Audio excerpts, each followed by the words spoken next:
Voilà, bonsoir à tous. Nous allons ouvrir la Bible ce soir dans le livre des psaumes et je vous invite à faire une lecture avec moi dans le psaume numéro 4. Ce psaume est un psaume de David et nous lisons à partir du verset 6. Plusieurs disent « Qui nous fera voir le bonheur ? Fais lever sur nous la lumière de ta face, ô Éternel. Tu mets dans mon cœur plus de joie qu'ils n'en ont, quand abondent leurs froment et leurs mou. Je me couche et je m'endors en paix, car toi seul, ô Éternel, tu me donnes la sécurité dans ma demeure. Amen. Qui nous fera voir le bonheur ? Ce texte de l'Écriture nous invite à réfléchir à la question du bonheur. Et nous lirons dans la parole de Dieu plusieurs textes qui répondent avec sagesse à cette recherche légitime de tout un chacun. Je prie et j'espère que vous recevrez favorablement cette parole, parce que c'est la parole de Dieu, la parole d'un Dieu qui nous aime et qui nous cherche pour nous sauver du malheur, pour nous sauver de l'abattement et de notre état de perdition alors que nous nous sommes laissés emporter loin de lui, loin de sa grâce et loin de son salut. Tout le monde est à la recherche du bonheur, et c'est une recherche bien légitime. Pourtant, dans cette recherche effrénée, que d'illusions et que de déceptions. Je pense notamment à cette femme samaritaine que Jésus est venu rencontrer au puits de Jacob. Son histoire se trouve dans le chapitre 4 de l'Évangile selon Jean. Pour elle, le bonheur passait logiquement par le mariage. Mais finalement, au puits de Jacob, c'est une femme complètement désabusée que Jésus va rencontrer. Une femme qui vient puiser de l'eau à midi parce qu'elle sait qu'à cette heure-là, elle ne rencontrera personne. Elle n'a plus envie de parler à qui que ce soit. Pourquoi ? Eh bien, tout simplement parce que les années ont passé et après avoir vécu avec 5 maris successifs, elle est en couple aujourd'hui avec un homme avec qui elle n'est même pas mariée. Nous ne connaissons pas les causes qui l'ont amenée à cette situation. Si le mariage est effectivement une institution divine pour l'épanouissement de l'homme et de la femme, il ne faut pas oublier non plus le sage conseil que Dieu donne, notamment dans le psaume 127, quand il dit « Si l'Éternel ne bâtit la maison, ceux qui la bâtissent travaillent en vain. » Cette femme avait certainement cherché le bonheur dans le mariage. Mais au bout du compte, ce n'est que déception et désillusion. D'autres pensent encore que c'est dans le matérialisme qu'ils trouveront leur bonheur. On pense aussi à cet homme dont Jésus évoque l'histoire dans une parabole de l'Évangile selon Luc, au chapitre 12, et à partir du verset 16. Nous pouvons lire ceci. Et il leur dit cette parabole, les questions donc de Jésus. Les terres d'un homme riche avaient beaucoup rapporté. Et il raisonnait en lui-même, disant « Que ferai-je ? Car je n'ai pas de place pour serrer ma récolte. Voici, dit-il, ce que je ferai. J'abattrai mes greniers, j'en bâtirai de plus grands. J'y amasserai toute ma récolte et tous mes biens. Et je dirai à mon âme, tu as beaucoup de biens en réserve pour plusieurs années. Repose-toi, mange, bois et réjouis-toi. » Mais Dieu lui dit, « Insensé, cette nuit même, ton âme te sera redemandée. Et ce que tu as préparé, pour qui cela sera-t-il ?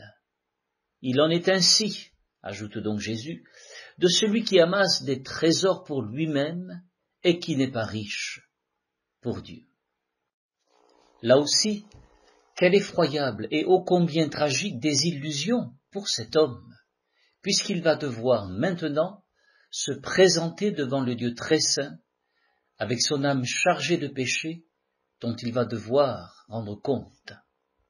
Alors dans ce passage du psaume 4, la question de la recherche du bonheur est posée.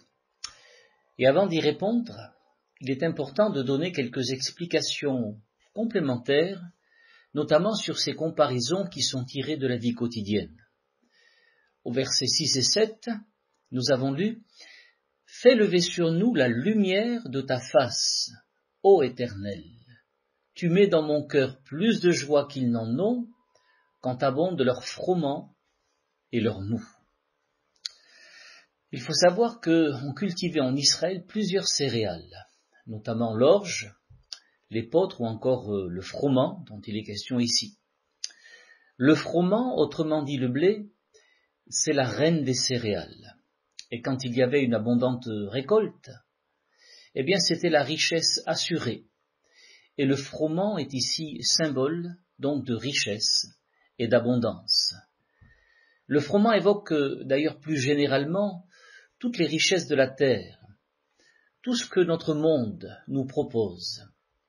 Et il est vrai que ce n'est pas désagréable de posséder quelques richesses, même si Dieu nous montre qu'elles peuvent être une source de séduction et de perdition.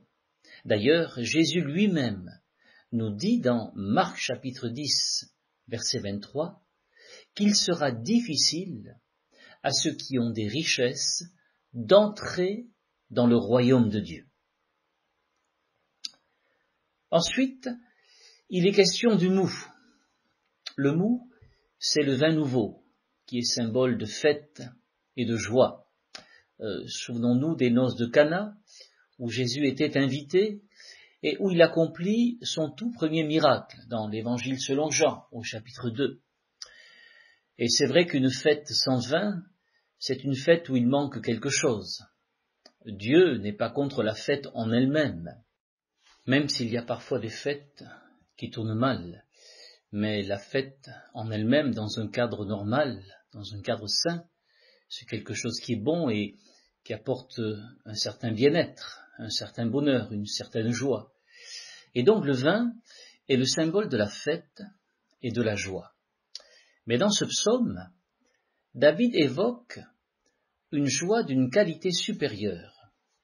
Et c'est vrai que s'il existe une joie terrestre, il existe également une joie qui lui est supérieure en qualité, en intensité et même en durée. Cette joie, c'est la joie du ciel, c'est une joie céleste. Et il y a même un bonheur céleste. David évoque également dans ce psaume le fait de pouvoir s'endormir en paix. Combien la paix est un bien particulièrement précieux dans les temps que nous sommes en train de vivre. Il dit « Tu me donnes la sécurité dans ma demeure ». Alors d'où viennent toutes ces choses ? Eh bien, David nous dit que c'est en l'Éternel que nous pouvons les trouver.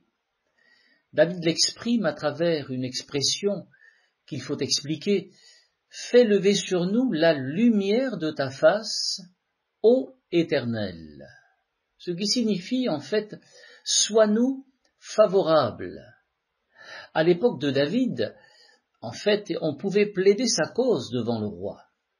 Par exemple, quand un serviteur était introduit dans la présence du roi pour y plaider une cause accablante, si après avoir exposé sa cause, le visage du roi était sombre, alors ça annonçait quelque chose de mauvais.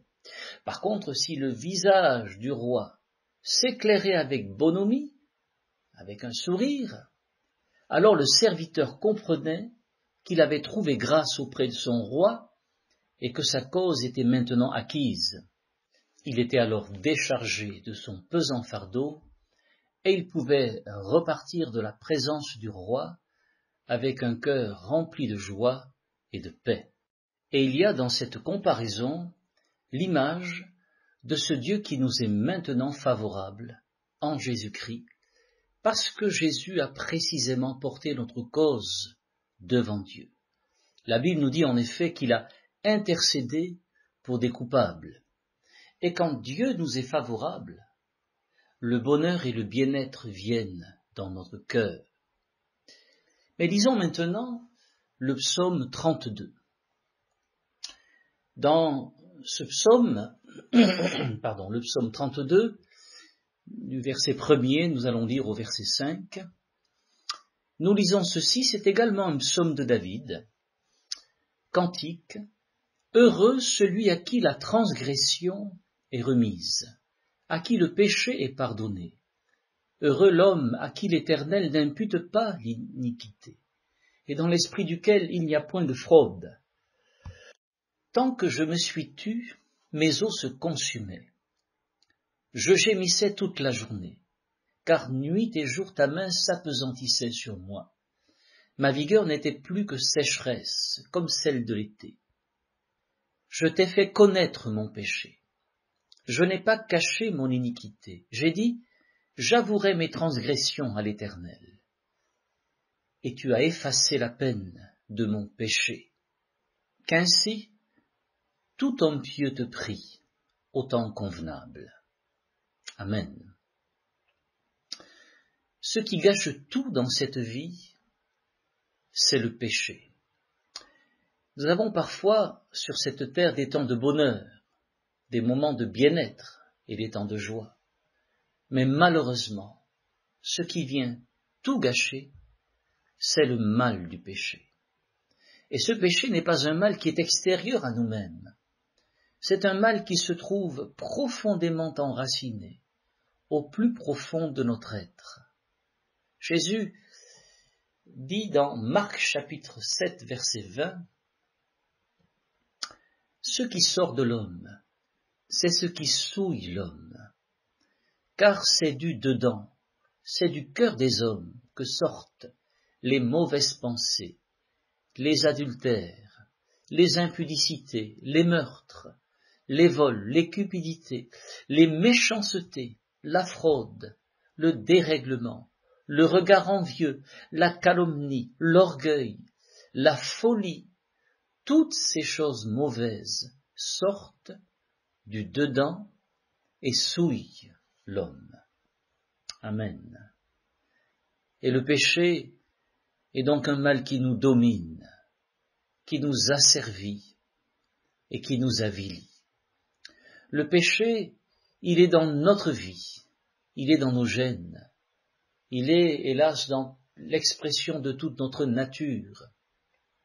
Nous le respirons comme l'air qui nous entoure, exactement comme il nous est dit au sujet de Saul de Tarse, avant qu'il ne devienne l'apôtre Paul, dans le livre des Actes des Apôtres, au chapitre 9 et au verset 1er, il est dit ceci, que Saul respirait la menace et le meurtre. C'est ce même apôtre qui écrira plus tard, sous l'inspiration du Saint-Esprit, après avoir vu sa vie transformée par le Seigneur Jésus.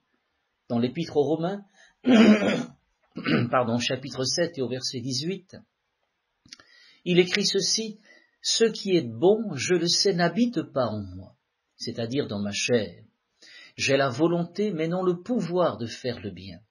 Car je ne fais pas le bien que je veux, et je fais le mal que je ne veux pas. Et si je fais ce que je ne veux pas, ce n'est plus moi qui le fais, c'est le péché qui habite en moi. Je trouve donc en moi cette loi, quand je veux faire le bien, le mal est attaché à moi. Car je prends plaisir à la loi de Dieu selon l'homme intérieur, mais je vois dans mes membres une autre loi qui lutte contre la loi de mon entendement et qui me rend captif de la loi du péché qui est dans mes membres. Misérable que je suis, qui me délivrera du corps de cette mort?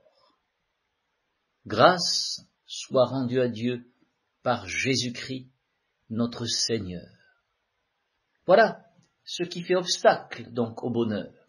Voilà ce qui gâche les relations entre les êtres humains que nous sommes, que ce soit dans les couples, que ce soit dans les familles, que ce soit au sein même des nations. C'est l'orgueil, c'est la jalousie, c'est la convoitise, c'est le mensonge, c'est l'hypocrisie, et c'est surtout l'incrédulité à l'égard de la parole que Dieu nous a donnée dans la Bible. En fait, s'il y a tant de drames dans les foyers et dans le monde, c'est à cause de la puissance du péché. On pourrait être heureux. Nous avons tout ce qu'il faut à portée de la main pour être heureux. Mais le péché, tel un feu intérieur qui nous consume, sort de nous et dévaste tout. Ici, c'est la violence dans un foyer. Là, c'est l'adultère. Là encore, c'est le mensonge. Là, c'est la jalousie. Là, c'est l'amour de l'argent. Et on est prêt à écraser n'importe qui ou n'importe quoi pour avoir encore plus. Et nous voyons tout autour de nous les foyers qui se déchirent, les enfants qui sont rebelles à leurs parents, des couples qui se battent et s'entre-déchirent. Toute cette haine et toute cette violence aveugle et gratuite dans le monde, les nations qui se font la guerre en se cachant derrière le paravent d'une idéologie ou d'une religion, mais c'est bien le péché qui est à l'origine de toutes ces souffrances et de toutes ces douleurs, de telle sorte que, lorsque l'on regarde notre humanité, on ne peut faire que le triste constat que Dieu exprime par la bouche du prophète Ésaïe, dans Ésaïe, au chapitre 1er et au verset 5, nous dit ceci: la tête, s'agissant de l'humanité qui est comparée à un corps malade et souffrant, il nous est dit, la tête entière est malade et tout le cœur est souffrant. De la plante du pied jusqu'à la tête, rien n'est en bon état. Ce ne sont que blessures, contusions et plaies vives qui n'ont été ni pansées, ni bandées, ni adoucies par l'huile. Bien-aimé, le péché a fait de ce monde qui a été créé par Dieu un monde de mal, un monde de douleur, un monde de larmes et de honte. Que de drames, que de violences qui peuvent surgir à tout moment. Aucun lieu n'est épargné par la violence. Nous l'avons hélas constaté encore dans notre région, où des personnes ont été assassinées alors qu'elles se trouvaient dans un lieu de culte pour prier. Nous vivons réellement aujourd'hui dans un monde de violence et d'angoisse, un monde qui fait peur. Voilà le règne du péché, avec ses terrifiantes conséquences dans notre société. Mais maintenant, nous allons découvrir deux choses qui vont nous permettre d'avoir la faveur de Dieu et ses merveilleuses conséquences pour notre vie. Comment pouvons-nous avoir la faveur de Dieu? Eh bien, en faisant exactement ce que David a fait et qu'il exprime dans le psaume 32, au verset 5. Il dit ceci: « Je t'ai fait connaître mon péché. Je n'ai pas caché mon iniquité. J'ai dit, j'avouerai mes transgressions à l'Éternel. » Voilà un homme qui a connu l'expérience cruelle du péché et qui a fait de lui un adultère et un meurtrier de la pire espèce. Bien qu'il soit roi et qu'il connaissait Dieu, David ne dormait plus. Il était rongé par la culpabilité. Et il est entré dans une spirale, la spirale infernale du péché. D'abord la convoitise, puis l'adultère, puis le mensonge, et finalement le meurtre.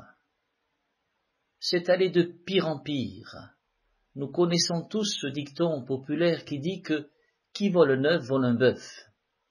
Et il y a eu là, dans la vie de David, comme une réaction en chaîne, avec les conséquences dévastatrices que nous connaissons. Il a commencé par convoiter la femme de cet officier de son armée, Uri. Elle s'appelait Bathsheba. Et puis, ça s'est terminé finalement avec ce meurtre épouvantable de cet homme qui servait son roi. Et puis un jour, David donc, après avoir entendu le message de Dieu qui lui a été apporté par le prophète Nathan, eh bien cet homme va réfléchir et puis il va fléchir le genou devant Dieu. Finalement, il va recevoir le pardon de ses horribles péchés et connaître l'apaisement de sa conscience et la paix de Dieu et même la joie du salut. Tout cela, eh bien parce que comme il l'exprime, il a fait connaître son péché à Dieu. Il l'a confessé. Il a dit « J'avouerai mes transgressions à l'Éternel ». Et dans son élan de repentance, il a composé donc un psaume extraordinaire.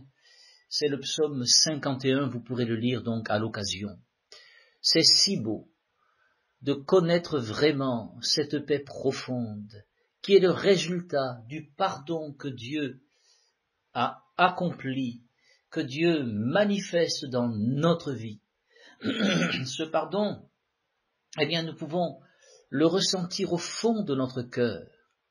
Et c'est ce pardon qui décharge notre âme du poids accablant de nos péchés et qui nous permet de dormir la nuit du sommeil du juste. Je me couche, disait David, et je m'endors en paix, car toi seul, tu me donnes la sécurité dans ma demeure. Et puis il y a encore un autre psaume de David, on peut le lire aussi, c'est le psaume 23. C'est certainement le psaume le plus connu de la Bible, puisque nous le lisons rapidement, il nous dit ceci, « L'Éternel est mon berger, je ne manquerai de rien. Il me fait reposer dans de verts pâturages, il me dirige près des eaux paisibles, il restaure mon âme, il me conduit dans les sentiers de la justice à cause de son nom. Quand je marche dans la vallée de l'ombre de la mort, je ne crains aucun mal, car tu es avec moi. Ta houlette et ton bâton me rassurent. Tu dresses devant moi une table en face de mes adversaires. Tu oins d'huile ma tête et ma coupe déborde. Oui, le bonheur et la grâce m'accompagneront tous les jours de ma vie et j'habiterai dans la maison de l'Éternel jusqu'à la fin de mes jours. » Alors, voyez, il est encore question dans ce psaume du bonheur. David dit, oui, le bonheur et la grâce m'accompagneront tous les jours de ma vie. Dans la mesure où j'accepte que l'Éternel devienne mon berger et qu'il conduise ma vie, eh bien, je suis assuré de connaître le bonheur tous les jours de ma vie, même dans les jours de malheur. Bien-aimés, apprenons à entendre et à écouter la voix du bon berger. Ce berger, c'est Jésus. C'est lui qui appelle la brebis que nous sommes, parce qu'elle s'est égarée. Elle est blessée et meurtrie. Elle a peut-être même une patte brisée et elle ne peut retourner d'elle-même vers le berger. Alors il part à sa recherche, et c'est exactement ce que Jésus a fait pour chacun d'entre nous. Il a quitté le ciel, nous dit la Bible, il a pris la forme d'un simple homme, et il est venu comme un serviteur pour chercher et sauver nos vies qui étaient des vies perdues, des vies blessées et meurtries par le péché et dans l'incapacité de retrouver la communion avec Dieu. La voix de ce bon berger qui est Jésus, eh bien vous l'entendrez en lisant sa parole, en écoutant la prédication de sa parole. Vous l'entendrez retentir dans votre cœur à travers la voix de l'Esprit. Entendez la voix du bon berger retentir dans votre cœur au moment où il donne sa vie pour vous sur la croix du Calvaire, notamment quand il dit « Père, pardonne-leur, car ils ne savent ce qu'ils font ». quand nous écoutons les enseignements de Jésus, et quand nous nous appliquons à les observer comme règles de notre vie, alors là, oui, nous pouvons dire, le bonheur et la grâce m'accompagneront tous les jours de ma vie. Et nous pouvons même plus que le dire, nous pouvons le vivre réellement. Pourquoi est-il dit le bonheur et la grâce? Eh bien parce que Dieu veut nous être favorable tout au long de notre marche avec lui, de telle sorte que s'il nous arrive de trébucher et de tomber dans une tentation, eh bien comme David, nous pouvons nous approcher avec assurance du trône de Dieu pour obtenir miséricorde, trouver grâce et être secourus dans nos besoins. Et c'est aussi pourquoi, depuis que Jésus a donné sa vie pour nous sur la croix, le trône de Dieu s'appelle jusqu'à aujourd'hui le trône de la grâce. Il a voulu ce soir encore nous faire entendre ce message d'amour, de réconciliation et d'espérance pour notre avenir. Oui, nous pouvons être délivrés de la puissance destructrice du péché. Oui, nous pouvons recevoir un plein pardon pour tous les péchés passés, y compris les plus terribles et même les plus honteux. La parole de Dieu nous affirme que là où le péché a abondé, la grâce du pardon de Dieu a surabondé avec sa justice, sa paix et sa joie. Il nous suffit, comme David, de dire au Seigneur, je reconnais mes transgressions.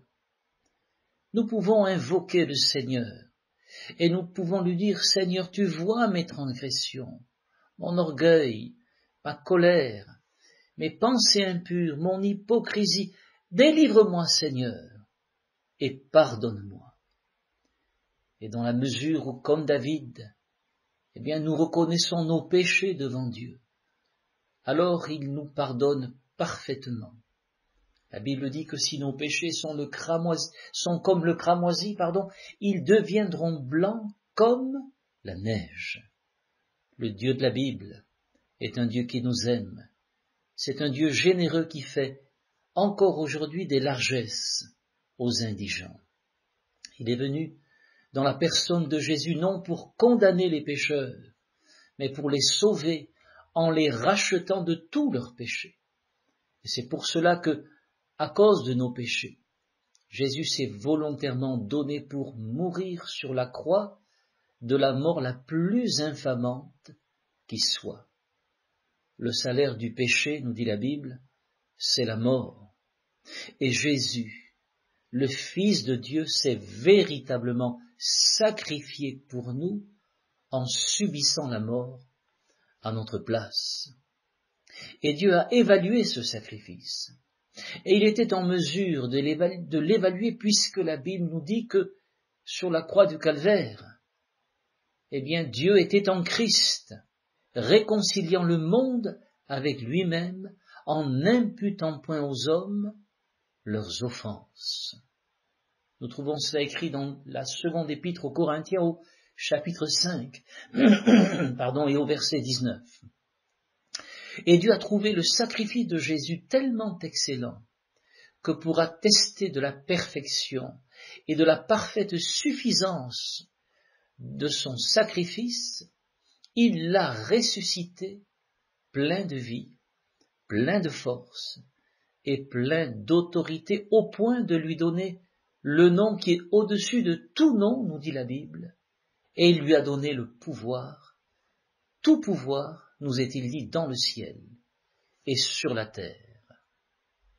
Oui, le bonheur et la grâce nous accompagneront tous les jours de notre vie. Et la vie sur terre, nous le savons tous, elle ne dure qu'un temps, et la fin d'une vie peut survenir d'une manière soudaine et inattendue. Et c'est pourquoi Dieu, dans son amour, nous exhorte à ne pas fermer notre oreille à son appel, et à ne pas fermer notre cœur à la grâce de son pardon si généreux. L'Épître aux Hébreux, au chapitre 3 et au verset 7, nous dit « C'est pourquoi, selon ce que dit le Saint-Esprit, aujourd'hui, si vous entendez sa voix, n'endurcissez pas vos cœurs. » Enfin, et en conclusion, le bonheur des croyants ne s'arrête pas à la tombe, loin de là, alléluia. Bien au contraire, nous n'en connaissons que les arts ici-bas et les prémices sur cette terre.